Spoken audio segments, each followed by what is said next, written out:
Hey, I'm Corrine, and I'm with my BFF, Eddi. Welcome to W050 Podcast. Women over 50 embody wisdom and wellness. Yeah, that's what W050 stands for. People look at our logo and they'll go, whoa. And I'll go, oh, we'll get so popular. It's kind of like the Beatles, not, what's a Beatle? And then you get, So anyway, W050 stands for Women Over 50. Embody, what is it? Embody wellness and wisdom. Embody wisdom. Wisdom and wellness. Wisdom and wellness. Yeah.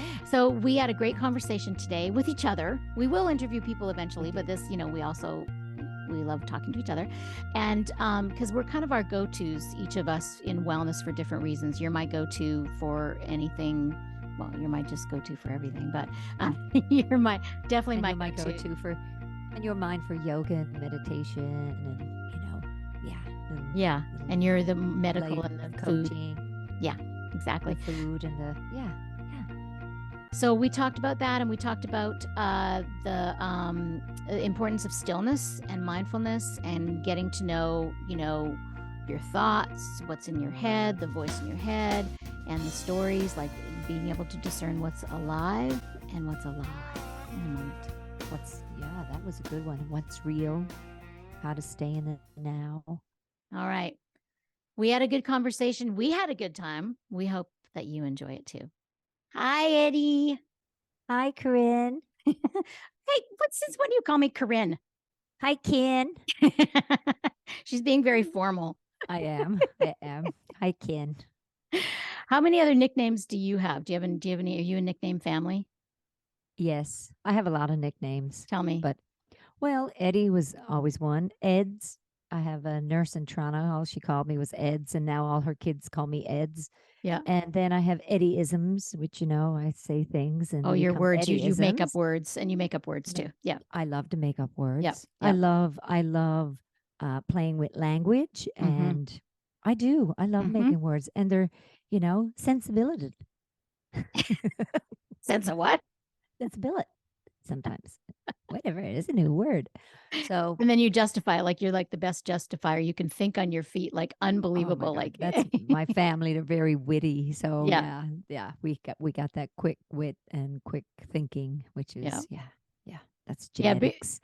Everybody, it is your family. When you told me years ago, when we first met, which is 35 years ago, you told me that you were the quiet one in the family. I could not even imagine that until your two sisters came to visit you. And I was like, holy, you're the quiet one. All right. They're nonstop. And you're like a little quiet little flower on the wall almost around them. Well, middle child, that's another great podcast, but your middle, Well, we could do a podcast about it, but your middle child experience is very different than my middle child experience. Yes.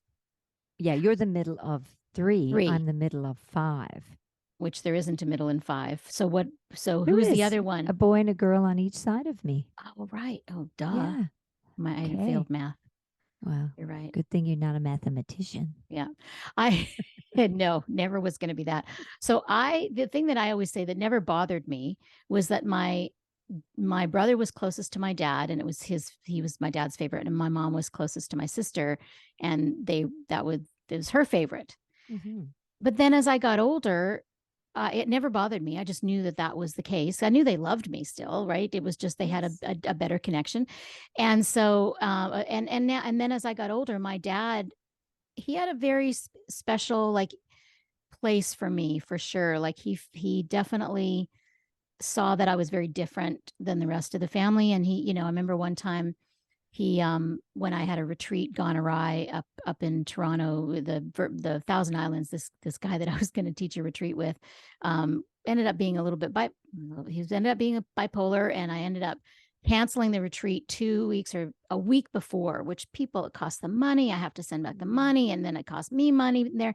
And my dad he just sent me $1,000. A week later, I got $1,000 check in the mail. Wow. And he just, it was just, he just used to do little things like that for me all the time. He understood the stress of being self-employed entrepreneur and all that kind of thing. Yeah. Different for me. I mean, I grew up in a little community, a little place called Fermuse in Newfoundland, Canada, outside of St. John's. Yeah. 700 people in that community. So you really knew everyone from the start of school to the finish, Yeah. and yeah, and I was pretty much, you know, a little like a little gypsy. I kind of whipped around, did my own thing, and wrote music and poetry, and I was very, flowery. And you were very So smart. yeah, I loved school. I was out of high school at 15, and I started university. I turned 16 that October. So yeah, I started when I was 15. And I Wow. loved it. I loved the sciences and chemistry and physics and then I got into the holistic side of things and loved that and embraced it, which is, awesome. And my whole family is pretty, they're all pretty smart. They're yeah, entrepreneurs, and my dad was, mom, they just worked. I Yeah, they're knew that, working class you know, family for sure, but also yeah, very they worked creative hard. and Yeah. self-employed like stuff that yeah. They had to be Yeah. creative because in a small community like that, it's probably not financially abundant, especially in the 70s. Yeah, that's true. Yep. Yep. And Oh, we when I was young too, my mom and dad just had finished building a house, and they'd saved everything, and it burned, and we were so upset, and we wow. were kind How of old were you displaced then with. I was 5. when the first So fire because you've had a couple fires. So yeah, for we 5 when you had all everything when burned. yep, yep, Everything, like everything everything, the whole house. to Yep. the ground. All our Were you all in toys. the house? No, we weren't, luckily. So we were in the city with our um parents, and then the second fire was electrical from the second build of the house. So they started over again. Same location? Just a little bit over from it, but yeah. Okay. And then that went down. So, it teaches you a lot when you're young. So I didn't hold on to stuff much. And then You know? also then being a middle child to me, the way I would look at it is that you wanted to stand out because you probably they got the attention kind of like my family. So you had to make your own way. And so you were into music and you were in very smart and in the sciences. Does that make sense? Yeah, you don't really think about it much when you're just doing it. You're living it. Mhm. And for me, I just knew I wanted to get a really good education that would allow me to go anywhere in the world if I wanted. That was my whole premise for Because you going were on into. an island in the middle of nowhere. You never went anywhere until you were 18 or 19, right? Well, yeah. Well, when I was 11, I went to Boston. I went up Mm. to help my aunt in Dorchester to. She had a nursery and looked after kids, a daycare type thing. So I went to work for that summer, and yeah, I learned the work ethic pretty early in Mm-hmm. my life. And then after that, no, I never traveled anywhere. I as soon as I graduated from nursing, I moved to Vancouver, Canada, the whole West Coast, right? Which is kind of where you're from. Now share that story because I love that story that you really didn't know where it was. No, I didn't. So, geography and history, I was more science based. So I just, loved just going places, and I really didn't know the distance. And yeah, from Newfoundland to Vancouver, it's the opposite ends of Canada. And I had $250 in my pocket just out of nursing school and went, oh, just hop on a plane and you get there in a little bit. And, you know, I'll find a place and start work. It can't be too far. It's across the country. And what Yeah. we're talking, it's 3.5 hour flight from St. John's to Toronto, which you would have made a stop in. And then it's Yes. another 5 hour flight from Toronto to Vancouver, plus a Yes. 3.5 hour time difference. Yes. Three and a half. Yeah. Yeah. I know. So I know. what you So, you yeah. And there was no iPads and, headsets. I think I had a Kai Walkman. Remember those? oh yes, I You had my put Walkman. tapes. That's how I I had a learned my little songs. backpack. Yeah, Yeah, because little Eddie and I were backpack. both professional musicians in our teens and 20s. Yep. Yeah. And so yeah, so off to Vancouver I went and got a job, which there was plenty of jobs, and in oncology nursing, and then did some music as well. So just I didn't think about how I was going to make it. It just those weren't the thoughts that came into my head, and Hmm. I knew I had to do it because, my family couldn't. afford to send me money, or, Yeah. and if I didn't succeed or do something with my life, I couldn't call on them to go, what do I do now? Yeah. I need to come home, or I need to, but, because they were all just trying to make ends meet. So, yeah, I just kept putting one step in front of the other. Yeah. That's it. Yeah. Yep. And here we are Okay. today. Here we are today. Yeah. So what's so interesting is that we met in Nashville when we were probably 23 or 24 years old. We'd probably both been living there about a year when we Hmm. finally met. And we were both struggling singer-songwriters. Well, I was struggling more than you are. I was cleaning houses. You were a working nurse, Yes. and then but we both had that music bug that we did music. And then you kind of got into the holistic stuff, and then I got into yoga and meditation kind of at the same time. You got Yeah. married as well and had a Hmm. child, and then but we always kept coming back to the music, and because it was a part, it just wasn't something for me that I realized I didn't want to do it for a living, because I didn't want anybody else to be in charge of my destiny. And I Yes. also, even more importantly than that, just had such a passion for the yoga and the meditation and the self-inquiry and the getting to know all about the mind and what conditioning and all that stuff. And at the same time, you were, started working with Reisman. And so you were introduced to holistic medicine from oncology nursing, right? Yeah, which was really um, wonderful. He was just an amazing mentor, and I had amazing IV skills, intravenous skills. I could start an IV, I could In the buy an dark. orange Yeah. and draw blood. Yeah. Hmm. Yeah, so, I got very skilled at that. And so all these really lovely vitamin and lovely IV therapies we were doing way back then are actually kind of really popular now. Yeah, they're really Yeah. popular. There's a bunch in Nashville, and people use them, unfortunately, for hangover prevention or cure. But Yeah. there are also a lot of people that use them for after they're sick or before, when Yep. they're getting sick. But I remember going to your house, getting them, 30 years ago when I was feeling Hmm. a little tired or something. So I still go do that every once in a while when I'm feeling, Yeah. or before I go to India when I need hydration and stuff. I go Yeah. do that. Yeah. Yeah. It's So you wonderful. introduced me to that. So yes, that's kind of, just wanted to touch on that a little bit to, for our backgrounds, because, we play music together still when we teach retreats, but then I get to come to you, like you've been I rarely see a regular doctor. Like I've probably seen a regular doctor, I don't know, twice in the past 30 years, maybe. And you're my doctor that I go to, and you're my doctor I go to for my friends, Mm. and then Good. you get to come to me for meditation and for yoga. And Yeah. Yeah. I remember when you first started meditating, you were really something, and you really encouraged everybody to do it. Everybody, bus you're being kind. drivers, Yeah. teachers, homeless people. Like, she was encouraging everybody.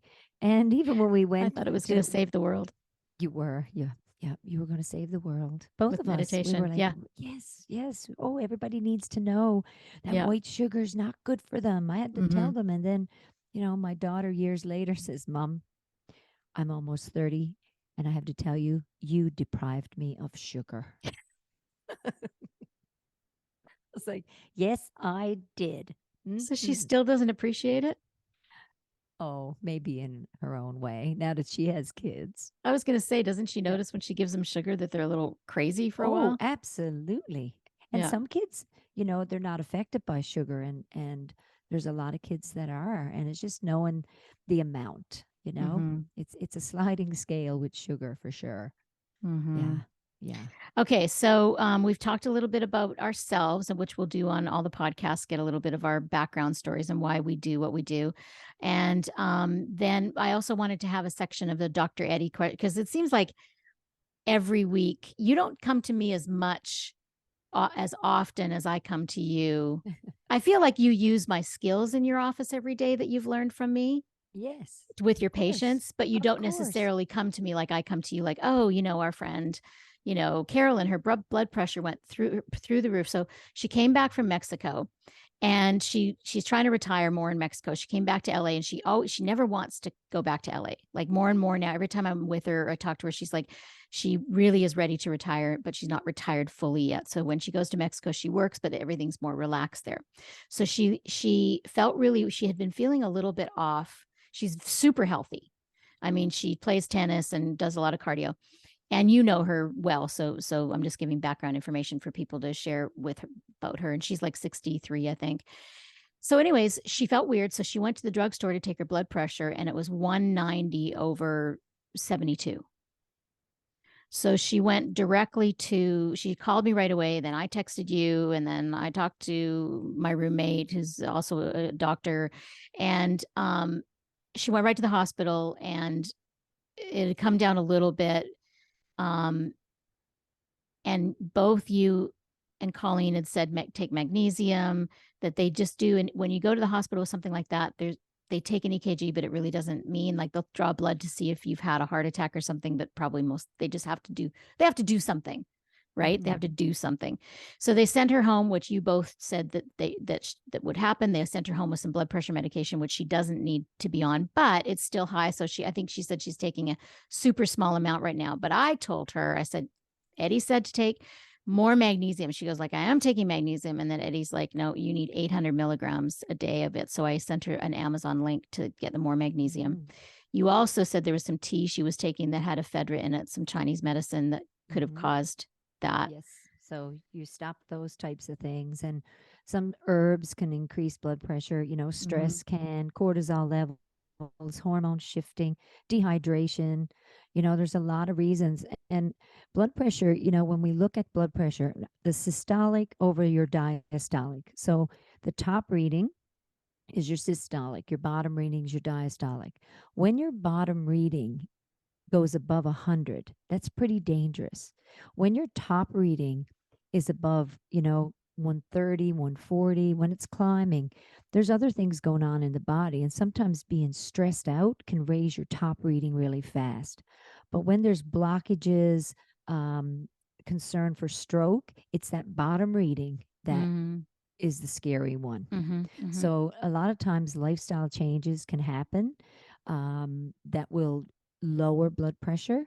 But again, sometimes it's genetics. And that's why I always say to people, follow up with your doc. If a couple of magnesium doesn't take something down, or the blood pressure down, or just say you're having that left arm pain. And what's the biggest thing they promote now? Aspirin. 2 aspirin. Just taking aspirin. Yeah. You chew 2 aspirins, you can actually clear an emboli. So, but get to the hospital. It's like if you had an EpiPen, you don't just jab yourself with an EpiPen. You got to make sure an ambulance is on the way when you do it. We just got to make sure when these things happen, they're like mini crises in our lives, and we just have to seek out advice. Yeah, and often yeah, and she does too. And often go into the emergency room because there's not enough tools in our little toolbox sometimes. And then we go over there, and they're not going to do too much unless someone's having a heart attack, stroke, there's a tumor, there's, it's an emergency. Their lane isn't all the prevention stuff and the supplements, even though they're great to go to make sure something major is not happening. But then what I've got Carolyn, because I know Carolyn, because really, really well, and I spend a lot of time with her, and even, because she's like, well, I'm not stressed. I'm the least stressed I've ever been in my life right now. And I'm like, yeah, but you've had accumulated. She's a self-employed businesswoman, lawyer, realtor in Los Angeles, single woman. I mean, that's enough to make anybody stressed out because it's such a fast-paced city, right? Yeah. And even Colleen, listening to her on the phone, she's like, she sounds stressed out to me. I'm like, yeah, that's how she runs. She's always, she's on. That's why I told her, that's why one of the reasons why we love her so much is because if you need something solved, she can solve it immediately. She can figure stuff out, especially anything legal or detailed or real estate. She's there. But I told her, I said, you have to be able to shut it down. You have to be able to shut it. Yeah, because it's like a silent stress. And people don't realize I handle my stress. I hear it every day. I handle my stress really well. I run 4 companies. I multitask. I'm like, but do you ever sit for a minute? Do you ever just breathe for no reason? Do you, what are you needing to change that you haven't been doing? Right. What's missing? There's usually a blind spot.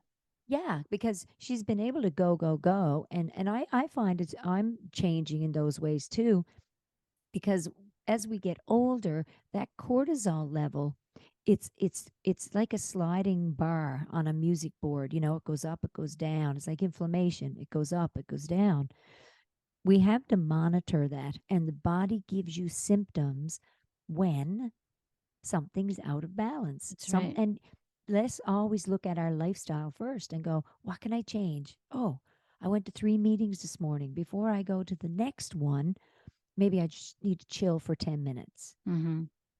You know, Yeah. it's what is it we need to change? Because Yeah. sometimes our go button, this go go go, um, Doesn't have an off I switch. it doesn't have an off switch Yeah. until you go to bed. Well, then it still doesn't have an off switch. It has a No, more switch. yes, because people wake up in the night and they're, it's 2 o'clock and they're watching the clock, and there's a lot of factors to look at when blood pressure goes up. And I definitely am not the one to say you need a blood pressure pill right away. I just go an intake, of what's your lifestyle like? Mm-hmm. How do you Mm-hmm. live your life? How do you handle your stress? Whether it's, Mm-hmm. and a lot of people relate stress, they think it's job, having kids, um, maintenance, but it's everybody's got stress. Yeah, yeah, and that's Little natural. We're levels. always going to have that in life. It's kind of like the thing, anxiety and trauma are sort of buzzwords these days. And it's almost overused because I wish there was another word for anxious because anxiousness and it's like being on more alertness is natural and we need it. Like we need that sympathetic response when we're like on an important call and we need focus and we need the blood going to our brain. But then we also need that parasympathetic response when we're digesting food and we need the blood to go into the belly. So we need to be able to stop and slow down. A lot of people will be on a business call and they'll be eating their one meal a day while they're on the business call. So the blood doesn't know where to go. That's right. And they're sitting. They're not getting up and walking around. It's not rest and digest. It's just getting eaten. It's fuel. And like and everybody's different. Some people, they walk outside in the park and sit down and eat their food, and someone else meets with friends and they're chatting and they're getting excited about something, and even that's raising cortisol. It's a nice meal with your friends, but somebody's talking about the breakup and someone else about their breasts something, there's a lump, and then we see, oh my gosh, I can't believe how stressed I am. And we get back to our center and we sit down and go, oh my God, even my shoulders were near my ears. Mm-hmm. And we don't realize it Mm-hmm. till we go, okay, I have to put into practice moments of stillness, moments to breathe, meditation. And you've talked this way for years. And I was one of those go, go, go people. And I still have a lovely, busy, or active life, but I make the time for stillness. Yeah. I have to fit it in because it's, some people just have those kinds of lifestyles. My daughter calls, I need to get the grandkids, or the sun comes out and the flowers need to be planted, you Yeah, and know? there's nothing wrong with that. Like but you do make the time. There's nothing wrong with being busy and active and being an entrepreneur and Mm-hmm. being creative and all that stuff. It's about the balance of being able to come back also to be still because we do have that on switch in our culture. And I think it's a natural thing as we get older, mostly, not for everybody, but that there's a reason Mm-hmm. why our body doesn't have quite as much energy and reserves as it did when we were younger. Like we are supposed to slow down a little bit and be more thoughtful and but also too when I mean meditation, me, is good at any age, but the Yes. it's like the importance of learning how to be still. And with my coaching clients, the first thing, because some people just aren't ready to sit and meditate right away. It's kind of like you Yeah. when people come to see you, they're not ready to change their full diet right away. You've got to start baby steps. So what I do Mm-hmm. with is I don't mention meditation, or I might say we can talk about that down the road, but right now I want to work on you being present, because how many times do we like drive to our work or drive to the drop off the kids or brush our teeth in the morning and we have no recall of how we got somewhere. Like we're living in our heads basically, we're not present. Or when we're even talking to a friend, we're thinking about what our response is going to be rather than really taking in and listening to them. There's so many times throughout the day when we're completely lost in thought. So what I do for people that's mostly people who come to me with anxiety and depression, they're living in their head. They believe their thoughts, they're living in their head. And so what I've had them doing is there's a lot of different things, but this is kind of across the board. I'll say, okay, pick one thing you do 5 times a day, and like going to the bathroom, washing your hands. Well, that was 10 times for Eddi, or 15, um, or getting in your car, or, something that you do 5 times a day, and you commit to yourself that every time you do, say, going to the bathroom, I'm going to be mindful and I'm going to notice my steps and my breath. I'm not going to be lost in thought in the person that I have to call or who I need to talk, what I need to do while I'm doing that. So it's like 2 minutes and as soon as I'm going to walk to the bathroom now, you notice your feet on the floor, you're breathing, you notice your hands on your pants, your button, and the toilet seat, what temperature it feels like. You feel everything. You notice, and the hands on the toilet paper, like everything, right? So usually when we go to the bathroom, we're thinking about what we're going to do. We have our phones with us, we're scrolling on our phones, so promising yourself that you'll be mindful and present.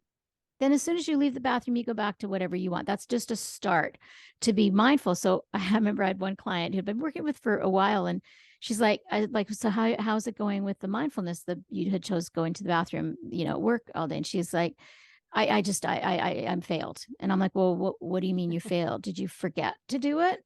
She goes, well, no, I just would be going to the bathroom. I'd be thinking about something else. And I just realized I wasn't present. I'm like, well, that's not a failure at all. That's a win, because you're noticing how much your mind wanders. That was what we wanted to happen. If you just completely forget, which I have clients that do that too, it's like, no, I didn't start this week. And I'm like, oh, just please just commit to one thing that you can change, So that happened to me quite naturally. After years of meditating, I would wake up in the middle of the night to go to the bathroom, and I just would feel very spacey because, when in the middle of the night, usually you're not thinking a lot, right? You're kind of sleepy and half in and half out. And I would just feel very floaty. And I'm like, wow, this feels kind of like when I'm on a meditation retreat with a lot of people and I'm just not thinking a lot. And there wasn't really like an identification with a me in there. I was kind of floaty. That's kind of where I got the idea to start telling people to do that. And because then I started to do that every time I went to the bathroom. And now it's just kind of that way most of the time for me. Yeah, which is good, because especially if you get up at night and you go to the bathroom, you don't want to wake up. You just go, I'm going to the bathroom. You don't want to still think. go back to bed. No. And then it might be okay that the mind just wanders, but you don't want to get stuck on a thought, because it's going to wander a little bit. You go in and go, I always keep the lights dim and I'm in there, done. I don't think about anything. Just got to wash my hands, get back in the bed, go sleep. Yeah. So do you understand what I'm saying, you know, though, about the practice of figuring out one thing a day that where you promise yourself you're going to be mindful? Because people will listen to mindful talks and won't know where to start. Like the statement, you are not your thoughts and don't believe in your thoughts, is very foreign for most people. Even most meditators, it's foreign for, because we've been living with our thoughts our whole life, and we've been identifying with our thoughts. And the thing with thoughts is that thoughts are real because they're there. They exist. However, they're not true most of the time. They're telling you lies most of the time. And distinguishing that's the start of being more mindful and noticing that there's a voice in your head that is incredibly fickle, incredibly judgmental. I mean, I always say there's a lot of Eddies going on in that head. There's a lot of Corrines in my head. There's a lot of different expectations and judgments and fears and worries. And I don't have any control over the amount that comes in, but I do have control of what I decide to focus on. So these are the kinds of things that I talk to people about. And I just had a session today with somebody who's, she's a working mom, and she's got 2 twin 11-year-olds, and in LA. And,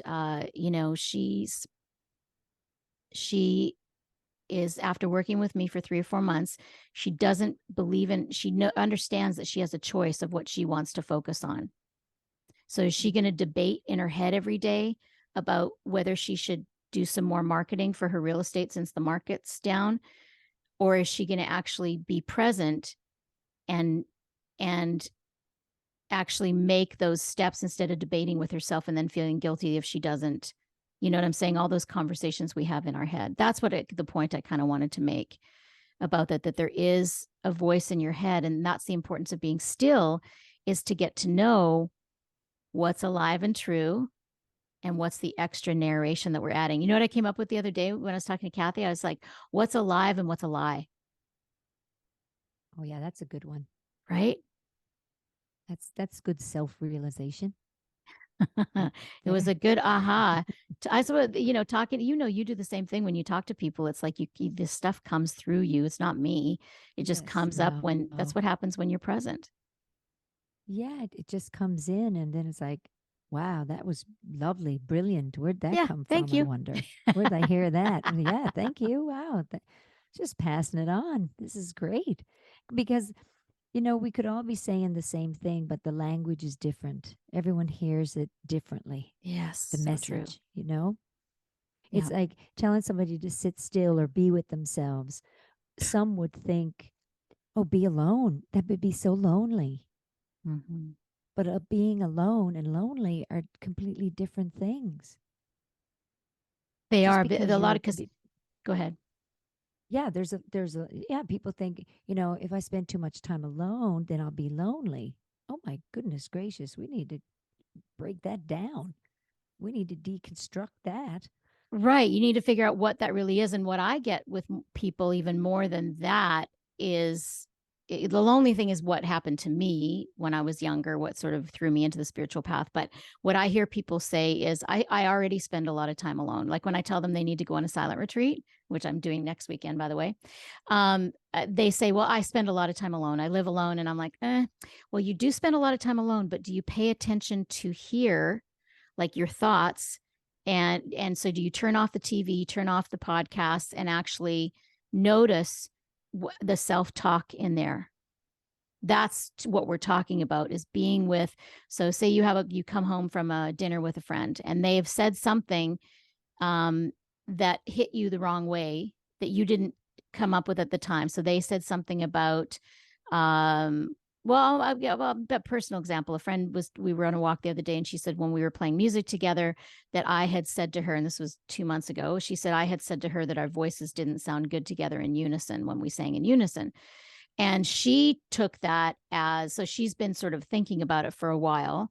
And so that's what I'm talking about. So you go home and you think about it, and then you have a judgment about your friend, or you take it personal. It brings up your insecurities from your childhood, or, whatever, instead of, and there, I'm totally fine with it taking 2 months for her to, because she's actually super in touch. But what happens, say if it was a different circumstance, someone would build up a big story, the lie. So what was alive, what was actually said in the moment, which I didn't even think about. And then what was a lie was what the extra stuff that she's adding, that if she would have said to me in the present moment or a day later, hey, this was what you said and this is how I felt, we could have, then it wouldn't take up any bandwidth for her anymore. So that's what we're Yes. talking about being still and being alone, because depending on what mood you're in, if you're like, your mind's very fickle. So sometimes you might, we wake up out of the bed and you feel a little bit depressed and nothing has changed since the day before. Or you wake up like you're on top of the world and nothing has changed since the day before. That's what fascinated me when I was young, what got me on this Mm. path. Like, why? Why is that? Yeah. Yeah. And it's Yeah. simply that we Why listen. are Go ahead. yeah, and why are a lot of times now as I've gotten older, I hear people go, "You're always so happy." Like, are you always that way? I'm like, well, pretty much. Like, I'm pretty constant, but I have had moments where I've felt sad and depressed and anxious and lonely. Appropriately. And There is appropriate yes, anxiousness, appropriate anger when somebody does something that yes, affects you, but it's the extra stuff that we add. absolutely. Yes. So when we're moving through a lot of discomfort, that's why it's so important to sit with it. And like you said, or just be aware each day of what you're actually doing. Does brushing your teeth, how's that feel? Brushing your teeth. I'm delighted when I brush my teeth because I still have them. you know, they're healthy and they're I take care of them. And I think I told you before, I tell my grandkids, only brush the teeth you want to keep. Yeah, That's it. it's Yep. cute. So yeah. So you So loved that the first time I told you that. I Yeah. did. This is the 10th time now, so it's not quite as good, but for the sake of the podcast, that's brilliant. It's brilliant. Isn't that funny? Some people have heard that before and others will go, that is so funny. Yeah. It I'm is gonna funny. use It that. is funny. Yeah. Yes, you Yeah. do got to use it for sure. I But it think I is tried in it on the that kids in India. They didn't get it. no. It's a language you barrier. know. Sorry. Just a little bit. Mm. Yeah. So, just staying in the moment and just yeah, But what does that even presence mean, staying in the moment? Because right some people now don't in even this moment. know what does that mean. What is this? We're right here in the moment. If I think, oh my goodness, when we're done, this is my list of to do things, you get that little squirrely feeling inside. So instead of going there, I quickly come back to this moment and go, this is what I'm in right now. This is what I'm enjoying. It's not the stack of bills or the phone calls that have to be made or the where the mind goes, right? The Yeah. mind is, we got to mind the mind, it'll take you there. And then you miss these moments, these beautiful now experiences. Mm-hmm. This is it. This is This is it. what we got right now. Mm-hmm. You know, Yeah. But most we got people don't this know right that. Most now. people don't live that way. Even people in their 50s and 60s and 70s and 80s, it's the identification with the thinking. But it's what's beautiful is that I'm hearing on podcasts now, not just spiritual podcasts or podcasts about the mind or something, but actually regular old podcasts. People are talking about being present and not Yes. living in their heads and not living in their imagination. It's awesome that it's trending. I'm very, very, very happy about that. Well, it is because a lot of focus right now is on mental well-being, mental Yes. health, mental fitness, Yeah. overall well-being, tying it all together, physical, nutritional, mental, structural, emotional, spiritual, Mm-hmm. there's so many layers. And yeah, it's beautiful to hear the word mindfulness, awareness. I'm realizing things about myself. Oh, wow. We're reaching self awareness and self realization. That is so cool. Yeah. And it's beautiful. And that it's like it used to 30 years ago was a language that, oh, that's my tribe. And now it's the language, it's It's broad, getting it's everywhere. Yeah. Yeah. Yeah. universal. Mm-hmm. Yeah. Absolutely. It's like music, it doesn't need a translator, So now we're Mm-hmm. Nice. breaking down those walls and barriers. And yeah, Mm-hmm. yeah, that's what I like to see. Mm. Yeah, me too. Me Yeah. too, Eddi. That's what we're trying to do on this podcast is bringing more self-awareness and health and well-being and on honoring the journey of life for, specifically for us women that we're on. And as we get older and in a culture that worships youth and beauty, finding our way and our space and our confidence and who we are. Julianne, I wanted to mention this. I don't know if I mentioned this to you, but my friend Julianne is a filmmaker. When I told her WO50 podcast, she was like, "Oh my gosh, that sounds amazing!" And you and Eddi, you're so cute together. And she's like, "It's true. Women over." She said that, and I wrote it down because she's a brilliant filmmaker, documentary, and everything. And so she got this like vision right away. And she said, women over 50 were raised very tightly knit and worked with the patriarch that is hopefully starting to crumble now. So we were raised by women and men, fathers too, who were the patriarch, and they supported. They didn't know anything else. Like my mother, she was born in 1939. So she was a teenager in the 50s, and if you went to college, it was to find a husband, and we were raised by those women, right? So Mm-hmm. finding out, as all this, it's such beautiful things happening on the planet with all the boxes being blown wide open with the Me Too movement and gender neutral and Black Lives Matter and all these things happening, we are, because we were raised underneath that, we're not as sort of open and there as like a 20-year-old, but then we have that wisdom of the balance. We're willing to learn. We have the compassion for that and to help, be a midwife for that new way of thinking and the breaking down of the patriarch. We're listening. We're taking it all in. And I truly feel the biggest work is letting the judgment go, the judgment on yourself, on how others are or how I should be. How others should that's be. A big one. Yeah. Letting all that go. And just holding space, which is, I feel like women over 50 can do. We can hold space and listen to ourselves, to each other. Yes, and that everyone has a voice, and that, it's true. It's the intention. What's our intention with this? It's just to pass along information that we've been collecting for years, and a lot of it continues to work for us, and tried and true, and this is what we want to pass along. And then to also share and have just a lane, a wellness lane for those that just are seeking balance and peace and love and presence, and not birthday presents, but presents. Oh, Eddi, I love talking to you. I love talking to you. It's awesome. We could talk for a long time. That's my favorite part of the podcast, is that I get to see you on Zoom every single week. It's like very big bonus. I know, it's great. And it's only 2.5 hours in the difference. Time difference. Yeah, I know it's always later for you. Yeah. And I'm always like, you got to bring your energy up a little for the podcast, Eddi. I know it's late for you and you've had a very long day. So but it was great. It was a great conversation. Good. Oh, yeah. You're awesome. You're funny. You're funny and you're smart, and I love you. So are you. It's like a mirror, mirror. All right. Until next time, be well, be happy, be yourself, be kind. Be kind. We love you. I love you. Love you.